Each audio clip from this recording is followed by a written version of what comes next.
Phiền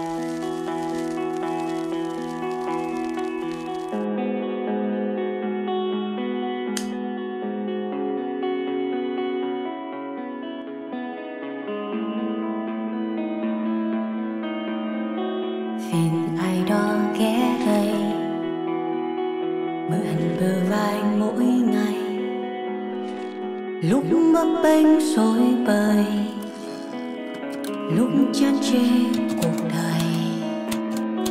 Chuyện tôi muốn nói đây về có những tấm lòng không nên tỏ, bởi khi biết rồi cũng chỉ giữ trong tim, tự tình lúc không giờ.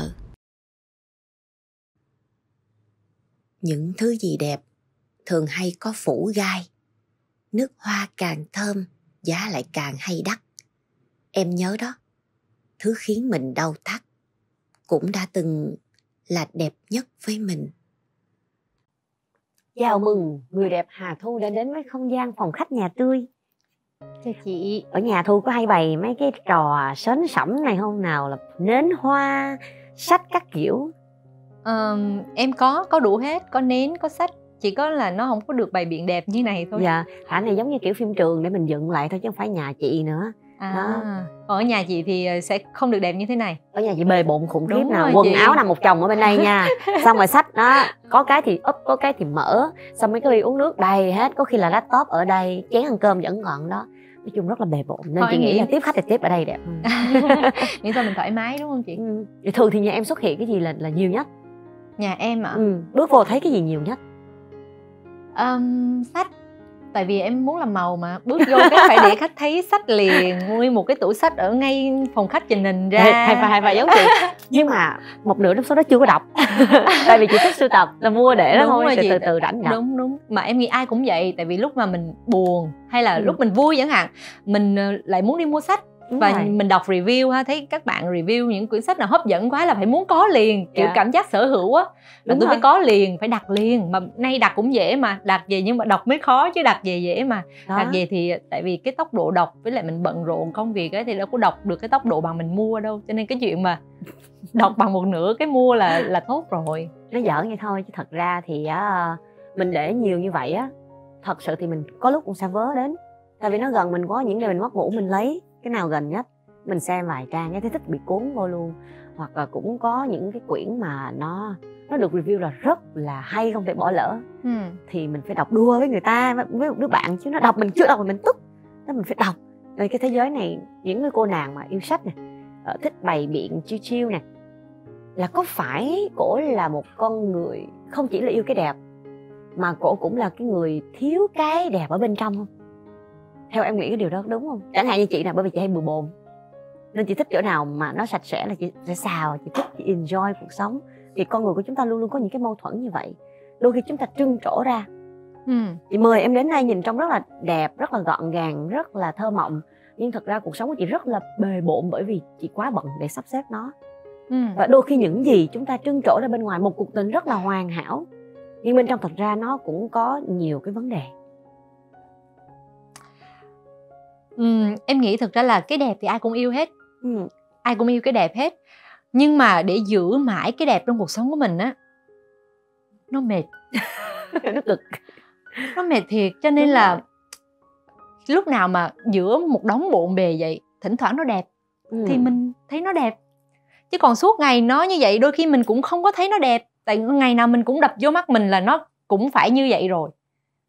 Thì lúc nào mà nó mất hoàn hảo đi hoặc nó bừa bộn đi, mình biết thì ra là lúc đó, lúc trước nó đẹp, bây giờ nó không còn đẹp nữa. Đúng rồi đó, đúng không chị? Nhưng cái này là kiển, những cái này nó đẹp nhưng mình không thể làm cái gì khác ngoài việc trưng nó như thế này. Mình không thể ăn một tô mì ở trên đây mình sợ đổ lên, hoặc mình cũng không làm cái gì được. Nếu như mà mình sắp xếp lại mọi bối cảnh này thì nó hết đẹp.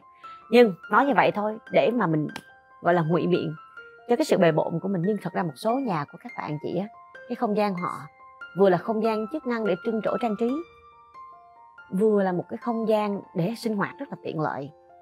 Thì họ là những người hiếm hoi. Lâu lâu chị đến thì tham khảo nhiều nhà thì đúng là đó là số hiếm, là họ luôn giữ được cái đẹp bên trong và bên ngoài nó đồng nhất. Lúc mà họ cần dùng đến hoặc họ không cần dùng đến nó vẫn đẹp. thì đó cũng là số ít. Hoặc là khi chị đến nhà người ta thì lúc đó là người ta sẽ cần dùng đến, cho nên lúc đó nó đẹp. Ha, đúng rồi, sao không nghĩ ra cái Đúng chuyện không đó chị? Còn rồi để mà giữ một cái đẹp và giữ một cái sự thoải mái thì mình phải chọn cái sự thoải mái hơn chứ, đúng không? Đẹp mà chỉ để ngắm, ăn tô mì không dám ăn, sợ nó dơ, đúng không? Thì mình đẹp làm gì? Nhưng mà em là một người nào vừa đẹp nhưng mà vừa thoải mái. Chẳng hạn em đi đến đây vẫn đẹp lộng lẫy, vẫn rất là sáng trên cái set.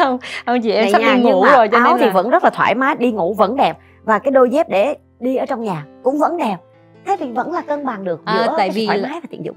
Tại vì hôm nay em biết em lên hình đó chị cho nên là em cũng phải chuẩn bị đi ngủ nhưng mà trong giới hạn cho phép. Còn ở nhà em đi ngủ là khác lắm nha. Dạ không có giống như này. Vậy bữa nào mà không lên hình cái mình lại nói chuyện khác nữa. Nhưng mà em không lên hình thì em lại nói chuyện với đối tượng khác, chị không phải là đối tượng nói chuyện mà với em khi mà em chuẩn bị đi ngủ đó. Thôi nói chuyện đi ngủ đó, em dừng để nói chuyện một mình luôn đi nha. Cũng phải tùy đối tượng mà chúng ta biến hình vào trong những cái thời điểm thích hợp. Thì hôm nay á, Hà Thu không phải biến hình gì hết, nhưng mà Hà Thu sẽ phải hòa nhập để thông cảm hoặc là chia sẻ cho những bạn đọc mà họ không có thường xuyên gặp gỡ được nhiều người, hoặc là có thật nhiều những cơ hội để hiểu được nhiều người. Nên đôi khi thế giới của các bạn sẽ xoay quanh một ai đó mà họ cho rằng cả vũ trụ và rất quan trọng. Và đôi khi mất một người đó thôi, mình sẽ cảm thấy mất đi cả thế giới. Và mình còn có cảm giác là bản thân mình tồn tại cũng không còn ý nghĩa gì nữa. Và rất nhiều những lá thư mà chị nhận được ở trong hộp thư của Tự Tình lúc 0 giờ á, làm cho chị ngạc nhiên. Bởi vì sẽ lặp đi lặp lại ở một quan điểm duy nhất là làm sao khi một người rời bỏ mình mà lại mình không thể làm gì khác ngoài việc buồn khổ suốt nhiều năm, và thậm chí không thể tìm cho mình hạnh phúc mới, niềm vui mới. Điều đó em thấy có phải là một điều hợp lý không? Đối với em thì không hợp lý. Đối với bản thân em thì không hợp lý. Tại vì như thế nào ta? Có thể là trong một cuộc hành trình của mình đi, mình sẽ gặp những người nào mà mình cảm thấy là ôi, cái người này nó thực sự fit được với cái cá thể, cái bản thân mình với lại cái cuộc sống của mình, là rất là hợp luôn á. Có người đó vào thì cuộc sống mình rất là tươi đẹp, rất là hoàn hảo, như là cái gì mà tạo hóa đã tạo ra, và hai cái mảnh ghép nó đúng là dành cho nhau vậy đó. Cho nên là khi mà không có hòa hợp và khi mà tan vỡ thì người ta cứ có cảm giác là sẽ không bao giờ tìm được một cái người tiếp theo sẽ hoàn hảo như vậy nữa. Thì vì chính cái tư duy đó cho nên là người ta cứ phải sống với những cái tiếc nuối. Nhưng mà biết đâu được. Biết tại sao không? Tại em đẹp. Tại em sáng, tại em có nhiều cái cơ hội để mà mình có thể chọn được tiếp. Có phải là như vậy không ta? Nhiều người đổ thừa đó. Chị nói vậy là bởi vì chị có nhiều cơ hội lắm cơ. Chị may mắn ý, còn em mất ảnh lại mất hết ý. Em nói điều này á, thì không biết mọi người tin không, nhưng mà thời gian gần đây em mới nhận ra một điều là cái nhược điểm của em tự đánh giá đó là yêu ít quá, và em tập trung cho thời gian để công việc và mọi thứ, sách, mọi thứ em yêu thích nhiều hơn.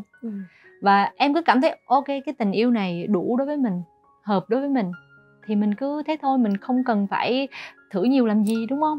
Nhưng mà em nghĩ là cái chuyện gì làm nhiều nó cũng sẽ giỏi cả. Dẫn MC thì cũng phải dẫn nhiều mới lên tay, hát cũng hát nhiều mới hát hay, đúng không chị? Làm gì cũng phải làm nhiều mới giỏi. Vậy vì là sao yêu là phải yêu nhiều? Vì sao yêu lại không nên yêu nhiều hơn, để mình ít nhất là mình hiểu được bản thân mình và hiểu được những cái gì mình cần.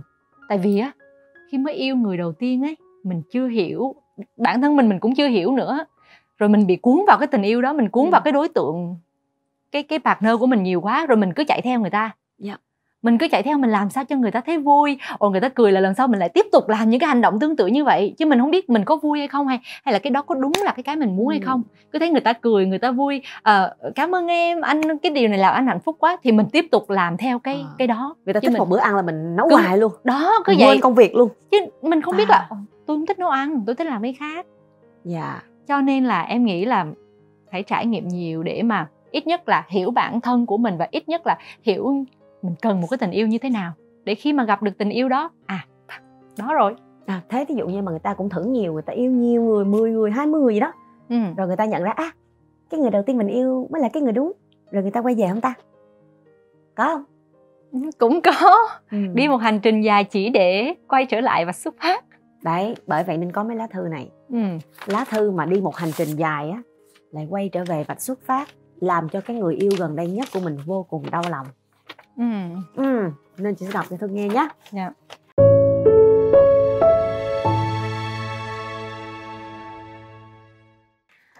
Em chào chị Trinh, ngày em biết tự tình lúc không giờ ra đời em vui lắm. Em vui vì mình có thêm một nơi để gửi gắm những xúc cảm không dám nói, những nỗi niềm không biết tỏ cùng ai. Em xin phép nhờ chị chia sẻ nỗi niềm này, giấu tên giúp em nhé. Làm thế nào để biết được mình thật sự yêu ai hả chị? Sau 2 cuộc tình đã qua, hiện nay em đang dừng chân trước một người. Tụi em bình yên và êm đềm lắm. Nhưng sự êm đềm cứ làm em hoài nghi mãi về tình cảm của mình. Em và bạn ấy đã cùng nhau trải qua khoảng thời gian gần 5 năm bên nhau, cùng chia sẻ với nhau rất nhiều. Em đã nhiều lần nghĩ đây là người em yêu thương thật sự và người em sẽ chọn để tựa vào và dừng chân. 5 năm quen nhau cũng là một khoảng thời gian, cả một thanh xuân đấy. Mãi cho đến một ngày em gặp lại người yêu cũ của mình. Trong khi em xốn sang lạ thường, lòng thì vui lên hẳn. Em tự hỏi, con người của mình rốt cuộc là người như thế nào? Có phải em quá vội vàng khi chưa kịp sắp xếp cảm xúc cũ ổn định, đã bắt đầu mối quan hệ mới, nên bây giờ mới vỡ òa nhiều cảm xúc khó tả như vậy? Hay là con người em vốn dĩ nhọc nhằn tình cảm, em hiểu mình đã sai dù chỉ trong suy nghĩ em thực sự muốn hiểu bản thân mình cần gì và em có thực sự yêu hay không? Vì em rất lo sợ làm tổn thương những người tốt với mình. Cảm ơn các chị đã lắng nghe em. Để chị đọc lại, chị cũng đang băn khoăn là bạn này yêu xong rồi lập tức nhớ với người đang yêu 5 năm rồi nhớ về người cũ hay như thế nào nhé. Sau 2 cuộc tình đã qua, hiện tại em dừng chân trước một người, tụi em bình yên êm đềm. Nhưng em là em suy nghĩ mãi về tình cảm của mình. Em và bạn ấy cùng nhau trải qua 5 năm, cùng chia sẻ với nhau. Em nghĩ đây là người yêu thật sự, mãi cho đến ngày em gặp lại người yêu cũ của mình. Vậy đúng là hai người này đã trải qua 5 năm với nhau thật. Và cuối cùng gặp lại người cũ và bạn này cảm thấy xốn sang vui hơn. Đoạn sau nữa, đoạn sau là gặp lại người cũ, xong đúng bạn rồi, thấy vui hơn. Đúng, đoạn này trước sau đó mới tới đoạn sau là người cũ. Vậy là đã đang quen nhau 5 năm rồi, vì tình cảm nó vào bình thường, mới bắt đầu gặp người cũ và xốn sang. Mà cái đoạn xốn sang thấy cả rất là ngắn, thì chắc cũng chưa xốn sang lắm. Bạn viết này là nam hay nữ hả? Chị nghĩ là nữ. Nữ.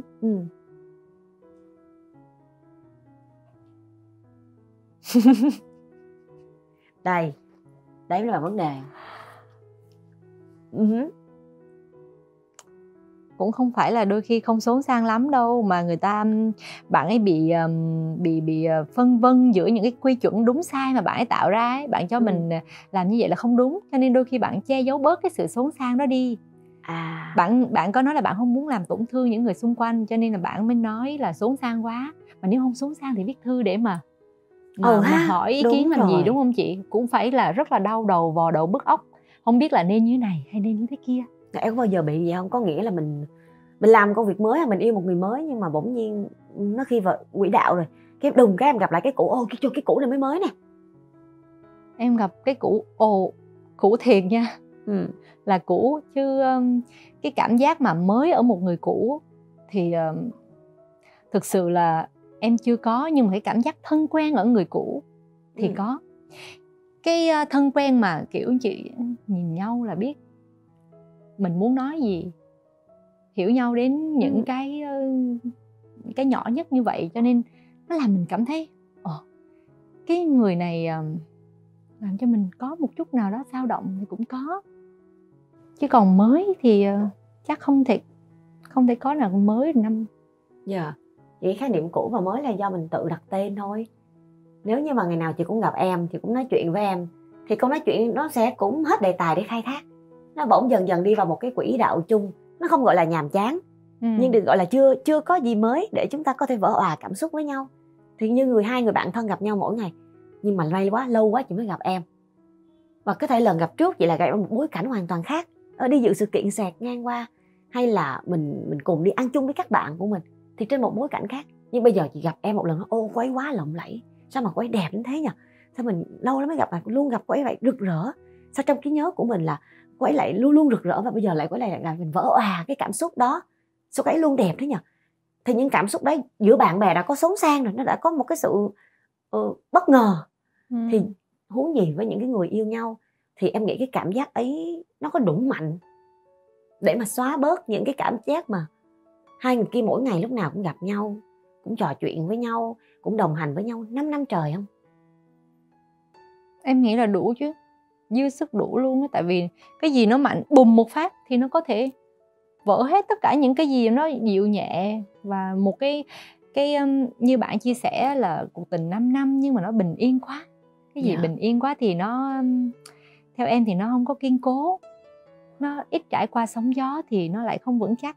Và đến ngày có một cơn bão nào bay qua thì sẽ dư sức để cuốn hết tất cả những cái gì mình đã xây dựng trong 5 năm.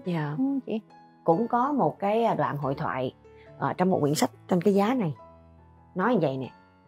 Khi mà một cái sét nó đánh một cái cây á, đùng, xong rồi cái cây bị cháy, bị đổ, bị gãy.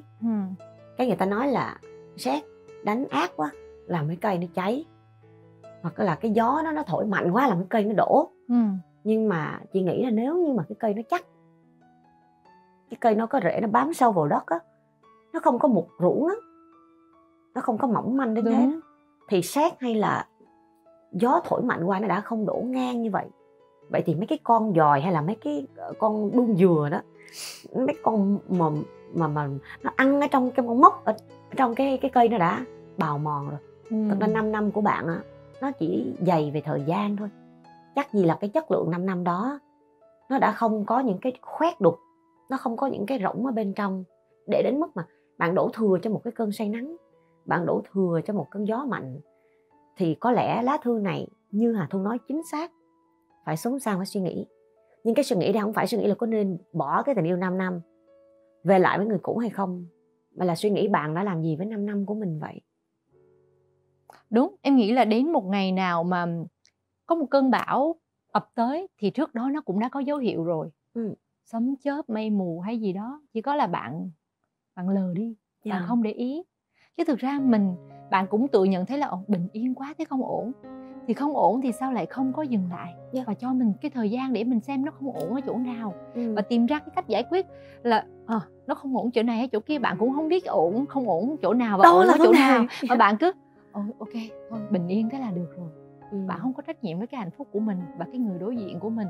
Bạn cứ ok êm đềm thế là được rồi. Nhưng mà không, tự chính bản thân bạn cũng thấy không ổn. Thì là những cái dấu hiệu đó bạn lờ đi đến dần một ngày thì cái người yêu cũ đó chỉ là một cái chất xúc tác để mà nó bùng lên cái mà bạn đã cố gắng đè nén bấy lâu nay. Đôi khi không phải là người yêu cũ, một cô gái hoàn toàn xa lạ, nó cũng có thể làm cho bạn có cái xốn xang đó, là vì cái hiện tại của bạn không ổn chứ không phải là đó. Cái mà em nói chị mới giật mình ha. Những thứ mà bình an á, nó đội lốt an yên, nó đội lốt đơn giản, giống như những thứ mà chúng ta thấy là nó đã sắp đặt rất là chỉnh tề đó. Đôi khi nó không hấp dẫn mình bằng một cái gánh bún bò, một cái gánh bún riêu lộn xộn. Nó là cái điều khủng khiếp là chúng ta cứ tưởng rằng bình an như thế là ổn rồi, nhưng bỗng nhiên khi mà mưa xuống mình lại thích chạy ra mưa, được tắm ướt lại bị kích thích hơn. Vậy chẳng qua chúng ta chỉ tự sắp xếp cuộc đời mình theo hướng bình an như chúng ta gọi tên, như cách mà người ta định hướng cho mình thôi. Chứ chúng ta đã thật sự bình an chưa? Hoặc chúng ta đã có thật sự một cái cuộc tình mà chúng ta nói rằng rất êm đẹp, rất phù hợp với mình. Trong 5 năm qua mọi thứ đều tốt. Nó đều tốt, vậy sao đùng một cái mình chỉ cần thấy người yêu cũ cái là mình thôi bye bye, mình chỉ muốn theo người yêu cũ, mình xốn sang quá, mình đi mình đọc nhanh quá mà mình không thể nào kiểm soát được. Nó có một cái điều mà gần đây em cũng phát hiện ra là những cái người mà người ta có tư duy tích cực á, là ví dụ như là người ta buồn một cái, người ta bảo thôi có gì mà buồn đâu, cuộc đời nó đang tươi đẹp mà, có gì buồn đâu. Cái cậu này cô nảy lên một suy nghĩ là sao cuộc tình mình nó chán đấy nhỉ. Nhưng mà cậu lại lấy một cái tư duy tích cực, cậu ập vào, cậu đè cái luồng suy nghĩ tiêu cực đó xuống là không, thực ra cuộc tình mình nó đang rất là bình yên, nó đang rất là đẹp, nó rất là dễ thương chứ không phải là chán. Và cứ thế, cứ ngày này qua ngày khác người ta dùng những cái tư duy tích cực để người ta đè nén đi những cái tư duy tiêu cực đó. Nó mới đâm chồi nảy lọc một chút xíu thôi là dập ngay bằng những cái tư duy tích cực. Không được, mình không được buồn, mình đang hạnh phúc với người này 5 năm rồi mà, cuộc tình mình bình yên mà, sao chán được, vui mà, dễ thương mà. Đó, cho nên là người ta cứ lờ đi, cứ nghĩ là bản thân mình là một người tích cực không.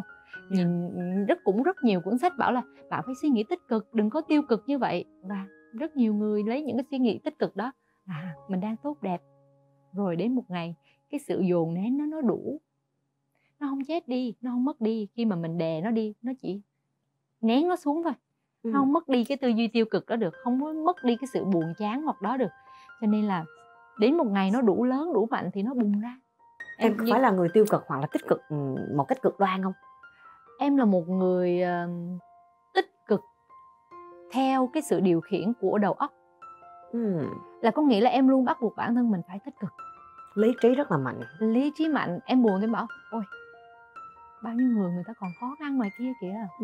Mày có nhà để ở, mày có nơi để về, mày có một ngoại hình tốt, mày có khả năng, vì sao mày phải buồn? Em luôn luôn kiểu là phải lấy những tư duy tích cực đó ra để là làm niềm vui trong cuộc sống. Nhưng thật ra thời gian gần đây em cảm thấy là đó chỉ là kiểu nói, thực sự ra nó là những cái sự giả tạo do em cảm nhận được. Mình buồn thì mình phải nói là mình buồn chứ. Mình cô đơn mình phải nói là mình cô đơn chứ. Vì sao mình cứ phải cười, phải vui, trong khi bản thân mình nó muốn nghỉ ngơi, nó muốn nằm xuống nghe một bài nhạc và thiêu ngủ đi, nước mắt chảy chẳng hạn, thì mình cứ để vậy đi chứ. Vì sao mình phải vùng dậy, mình cứ phải không, tôi vui lắm, không, tôi đang ổn lắm. Làm như vậy nhưng thực ra nó không ổn. Cho nên là nay em học được cách là buồn thì cứ buồn đi, chán thì cứ chán đi, cô đơn thì cứ cảm nhận gặm nhấm cái nỗi cô đơn đó đi, nó cũng thú vị. Và thực ra em học được điều này thì em cảm thấy mình ổn hơn là cứ lấy những cái suy nghĩ tích cực và cứ bắt bản thân mình phải tích cực. Em chung sống với những cái sự cảm giác tiêu cực đó, và dần dần thì nó sẽ vơi đi, không thể cô đơn hoài được. Chị không nghĩ đó là tiêu cực đâu Thu, chị nghĩ đó là sự thành thực á. Là em không có cố gắng để đắp một bức tượng hoàn hảo, mà em vẫn biết là ở bên trong một cô gái Hà Thu hoàn hảo mà người ta vẫn kỳ vọng á, vẫn là một cô gái rất là trần trụi, bé nhỏ và đầy đủ những cái xúc cảm linh hoạt của một người phụ nữ. Và cô ấy đã muốn sống một con đường khác cơ. Không nói là cái niềm đam mê này, mà là có thể inside ở trong lòng mình có một cái hướng chạm khác vào mình, nhưng mà mình đã cố gắng đến một nơi có quá nhiều ánh sáng mà người ta cứ soi rọi rõ từng nét để mà người ta phán xét, người ta đặt danh từ, đặt tính từ cho mình. Một cô gái đẹp, một cô gái thông minh, một cô gái chỉnh chu, một cô gái tài hoa nề nếp, nhưng người ta không biết là ở inside của ấy là một cô gái nghịch ngợm, phá phách, năng động, cá tính, cuồng nhiệt. Và cô ấy còn nhiều cái mỹ từ khác, như là không đúng với những cái mỹ từ mà người ta đã đặt ra. Em có cảm thấy đôi khi mình đã phải bị mâu thuẫn với chính mình không? Cái từ tiêu cực chị nói không đúng là thực sự là nó không đúng. Tại vì cái đó chỉ là bản thân em lúc trước, và em dành cho những cái sự buồn bã, buồn chán, những cái nỗi cô đơn của mình, em coi đó là tiêu cực. Nhưng mà bây giờ em cảm nhận được đúng là nó là sự thành thật. Mình phải thành thật với chính bản thân mình. Không phải là mình sống cho ai xem đâu. Bản thân em cũng không có bao giờ, từ trước đến nay cũng không bao giờ sống để người khác xem. Nhưng mà em luôn có những quy chuẩn đúng sai. Như thế này là đúng, như thế này là sai. Nhưng mà dần dần em nhận ra mọi cái đúng sai đó đều là chủ quan của em mà. Nhưng mà đôi khi đối với người khác thì nó lại lật ngược lại, nó đổi ngược lại thì sao, đúng không? Mà em cứ lúc nào cũng như thế này là đúng, như thế này là sai, và mình phải làm như thế này mới đúng, mình làm như thế này là sai. Cho nên em tập đánh giá là không có đánh giá nó nữa. Cứ để cho nó như vậy. Cứ để cho mọi cảm giác, mọi cảm xúc, mọi bản năng nó trỗi dậy, và đừng đánh giá nó. Tại vì khi mà mình đánh giá, mình cho nó sai thì là ngay lúc đó mình đã dập tắt nó rồi. Nó chưa kịp phát triển, nó chưa kịp gì hết là mình đã mày sai, như làm như vậy là không được. Cho nên là ngay từ đầu là em đã dập đi những cái đó. Thì em cứ đẩy bản thân mình vào cái khuôn mà mình tạo ra. Đúng thì đi tiếp, còn sai thì gạt bỏ nó đi. Cho nên là riết em cảm thấy là mình bị ngột ngạt với chính những cái quy chuẩn do mình đưa ra. Bị kỷ luật quá đấy. Cái kỷ luật do những cái xiềng xích do tự mình đặt ra cho bản thân mình. Đó, nếu bạn thấy không, nghe Hà Thu nói cái Trinh cũng bỗng nhiên ngộ ra đó cũng chính là câu trả lời chung cho những lá thư tương tự như vậy về cái sự băn khoăn mà các bạn cũng tự cắn rứt lương tâm là không biết mình có đúng không, mình có tệ không, mình có phải là một cái người không chung thủy không. Thì những lá thư này tất nhiên đầu tiên là không phán xét. Và cái điều thứ hai mình muốn chia sẻ là hoa hồng cũng đâu có xấu hổ vì những cái gai của nó. Và nếu như con nhím mà không có những cái gai thì cũng đâu phải gọi là con nhím được. Cuộc tình của bạn nếu mà nó quá mềm mại, tròn trịa, nó không có những lúc bạn dừng lại và bạn giật mình hỏi rằng là ủa mình có yêu anh ấy không? Tại sao 5 năm không đổi bằng được một cái xúc cảm bâng quơ với người cũ? Vậy đó là lúc bạn chỉ dừng lại và hỏi thôi. Ngoài ra cũng không có đưa ra quyết định gì. Chỉ là một lúc bạn phải tự nhận là trong những cái mặt trắng của vấn đề nó còn có những cái lỗ mà bạn cần lấp. Nó không hề bằng phẳng như bạn nghĩ, mà bắt đầu đâu đó trên cái đường bằng phẳng bằng tráng nhựa bạn đã làm 5 năm đó, nó có một cái cây mọc lên và phá vỡ cái cấu trúc của cái đường đó rồi. Và bạn nhận ra rằng là thực ra trước giờ ở dưới đó mình đã gieo một cái mầm, thì nó mới mọc lên và làm phá hủy cái cấu trúc của đường mình.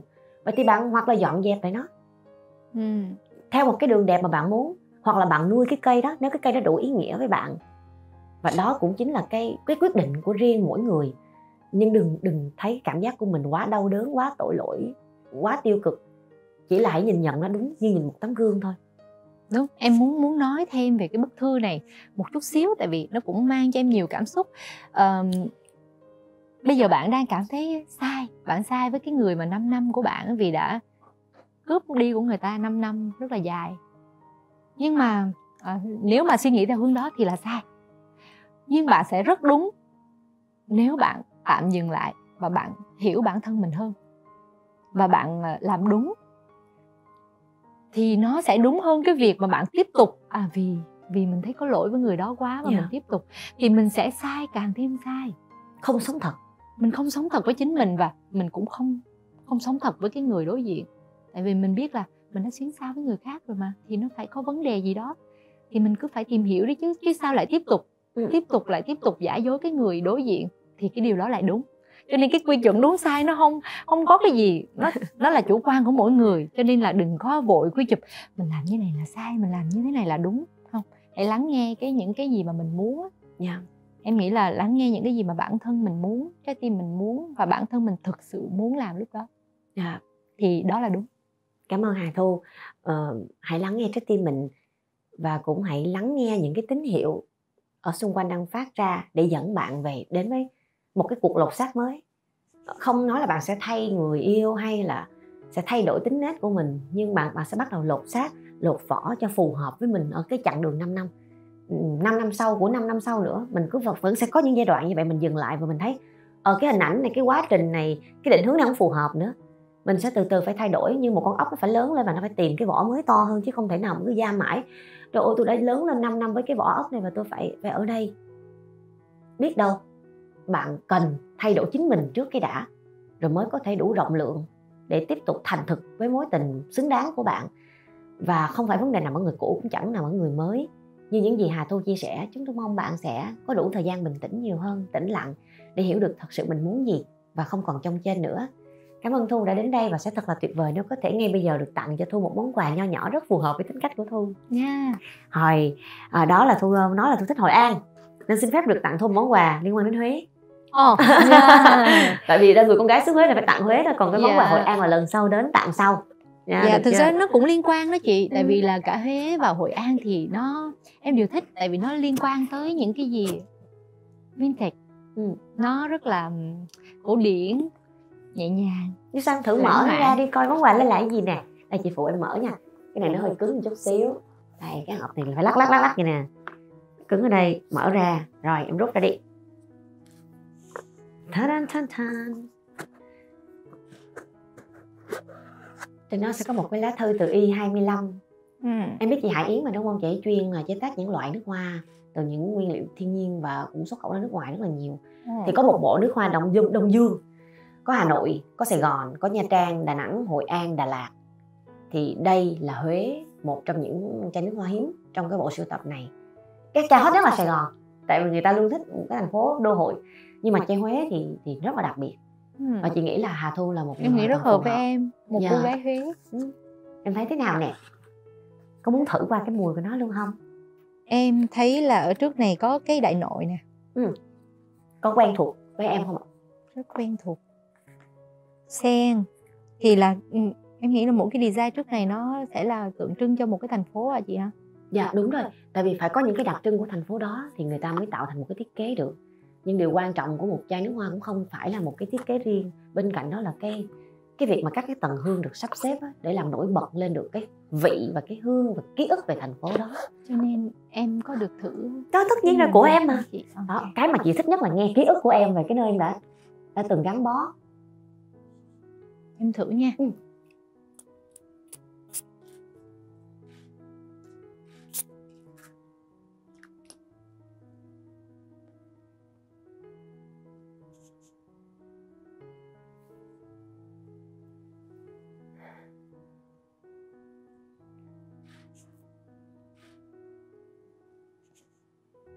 Tới với chị rồi đó.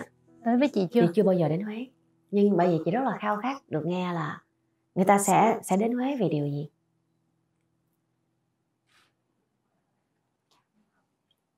Em nói em thích thì nó hơi xạo đúng không? Nhưng mà em sẽ chia sẻ lý do là vì sao em thích cái lớp đầu tiên á. Thì nghe nó cổ kính. Nó thực sự là cổ điển hơn chữ cổ điển nữa. Tại vì cái cổ điển thì nó chỉ là xưa cũ thôi. Nhưng mà ở đây cái mùi đầu tiên nó còn thêm một cái sự trang trọng nữa, trang nghiêm. Cái mùi đầu tiên là mình cảm thấy nó rất là Huế. Nó là một nơi vua chúa mà. Dạ. Cho nên là ngay cái hương đầu mình cảm nhận được là cái hình ảnh của những cái cung điện là thấy ngày tôn nghiêm xưa rồi đó. Đúng dạ. rồi. Thì em hơi suy nghĩ, tại vì cái mùi đó thì nó có vẻ nó hơi chững chạc so với em. Dạ. Nhưng mà cái mùi sau thì em ngửi lại thì nó rất là tươi mới, rất là mới mẻ, như kiểu là Huế mới đây rồi. Để tôi chạy ra tôi coi tại sao cô nói như vậy.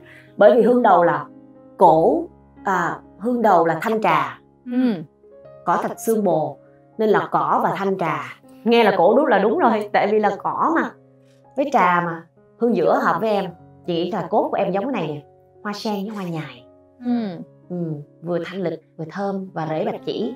Còn cuối cùng là gỗ đàn hương, gỗ bụt và trầm đen Việt Nam, và có hoắc hương nữa. Một tổng hợp các cái mùi hương này rất là đặc trưng cho Huế. Sen nè, thanh trà. Thì có nhiều loại chị chưa từng thấy. Thanh trà chị chưa biết. Một cái loại trái đặc trưng ở Huế, nó giống trái bưởi nhưng mà nó nhỏ hơn. Chua. Nó ngọt. Nó ngọt, thanh, và rất là khó để kiếm được thanh trà ở Huế tại vì nó có mùa. Và chỉ biết đến mùa là em phải nhờ người ta đóng từng thùng để gửi vào Sài Gòn để ăn và để tặng cho bạn bè. Tại vì nhiều người ở Sài Gòn cũng không biết, và mọi người mê quá nó còn không hết rồi. Tại vì nó chỉ có theo mùa thôi, nó không có phải là dư dả đâu. Giống kiểu người Huế cũng vậy đó, cũng cho gì cho ít thôi, kiểu vậy, cho ít rồi muốn nữa không đợi năm sau. Đó là cái vấn đề của buổi tiệc hôm nay. Cho cái gì thì cho ít thôi để người ta còn nhớ. Và cho người ta 5 năm. Xong rồi cái người cũ mới cho một ít nè, để mốt mùa sau gặp lại nhớ cái mình nhớ. Đúng không? Mình lên Sài Gòn mình còn nhớ Huế, mình còn nhớ cái thanh trà. Một năm mình phải được gửi lên một lần. Nên thôi, mình gặp nhau 40 phút là được rồi, 11 mình gặp nhau còn nhớ. Đúng rồi, đôi khi vấn đề đó, nó không phải là từ hai người, vấn đề nó nằm ở chỗ 5 năm. 40 phút thôi chứ 5 năm là dài quá. 5 năm là quá dài. Đôi khi nó rảnh rỗi chị, nó xin ông nổi. Nên sẽ kiếm ra được những cái vấn đề nào đó. Chính xác. Không phải là người yêu cũ thì là một người nào đó chẳng hạn. Dạ, thôi thì chúc bạn là mình đã hiểu được thêm cách để mình giữ được cái niềm hứng thú của chính mình cho một thứ nào đó. Đừng để nó quá dài quá, hiểu quá, lâu quá. Mong là bạn sẽ tự tạo được hứng thú cho mình. Không phải tìm ở người yêu cũ, mà tìm được từ những cái khoảnh khắc hai người bên cạnh nhau, lúc nào cũng nướng mới, lúc nào cũng nhính lại chút gì đó chưa hiểu, để mùa sau. Nó luôn luôn có mùa sau để chúng ta trông chờ. Còn bây giờ thì chắc là mình sẽ tặng bạn một bài hát để bạn đỡ buồn hơn trong cái trong chân của mình nha. Dạ.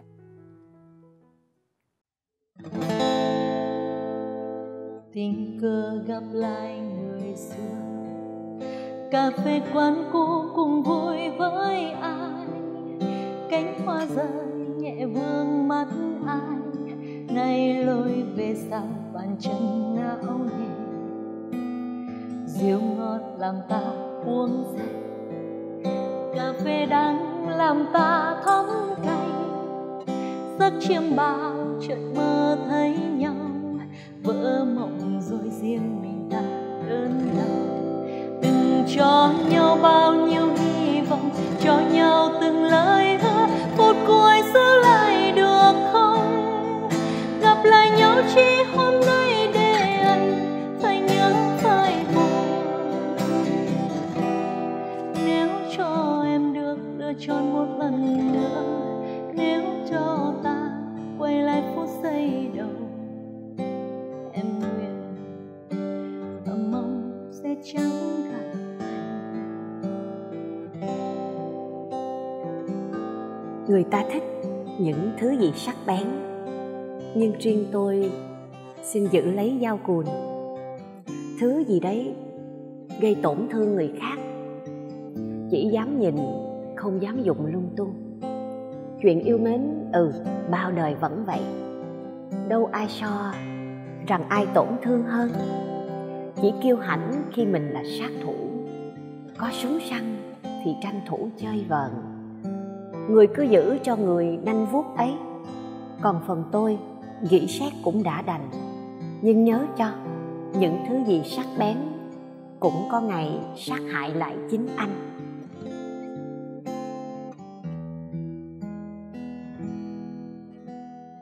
Tình cờ gặp lại người xưa, cà phê quán cũ cùng vui với ai, cánh hoa rơi nhẹ vương mắt ai, nay lối về sao bàn chân lão đi.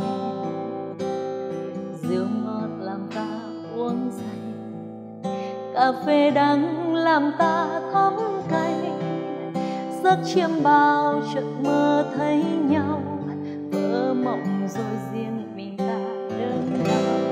Từng cho nhau bao nhiêu hy vọng, cho nhau từng lời hứa, phút cuối giữ lại được không? Gặp lại nhau chỉ hôm nay để anh phải nhớ phải buồn. Nếu cho em được lựa chọn một lần nữa, nếu cho ta quay lại phút giây đầu, em nguyện ấm mong sẽ chẳng